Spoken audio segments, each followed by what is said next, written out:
இந்திய தேர்தல் வரலாற்றில் இதுவரை இல்லாத வகையில் நியூஸ்7 தமிழ் தொலைக்காட்சி தினமலர் நாளிதழுடன் இணைந்து தமிழக சட்டமன்ற தேர்தலுக்கான பிரம்மாண்ட கருத்து கணிப்பை நடத்தியுள்ளது. உள்ள 57 தொகுதிகளின் கருத்து கணிப்பு முடிவுகள் வெளியான நிலையில் நேற்று கிழக்கு மண்டல முடிவுகள் வெளியாகியுள்ளன.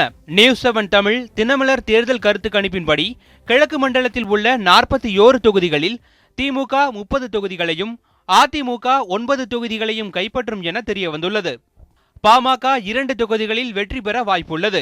திருவாரூர், தஞ்சை, புதுக்கோட்டை மாவட்டங்களில் அதிக தொகுதிகளில் திமுக வெற்றி பெறும் என கருத்து கணிப்பில் தெரியவந்துள்ளது. திமுக தலைவர் கருணாநிதியின் சொந்த மாவட்டமான திருவாரூரில் உள்ள 4 தொகுதிகளையும் அந்த கட்சி கைப்பற்ற வாய்ப்புள்ளதாக தெரிவிக்கப்பட்டுள்ளது.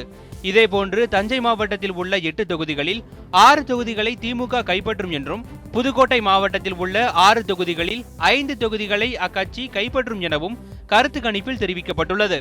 திருச்சியில் 3 தொகுதிகளிலும், தஞ்சை மற்றும் நாகை மாவட்டங்களில் தலா 2 தொகுதிகளிலும் அதிமுகவுக்கு அதிக வெற்றி வாய்ப்பு உள்ளதாக கருத்து கணிப்பில் தெரிவிக்கப்பட்டுள்ளது. ஜெயங்கொண்டம் மற்றும் குன்னம் தொகுதிகளில் பாமக வெற்றி பெற வாய்ப்புள்ளது என கருத்து கணிப்பில் தெரியவந்துள்ளது.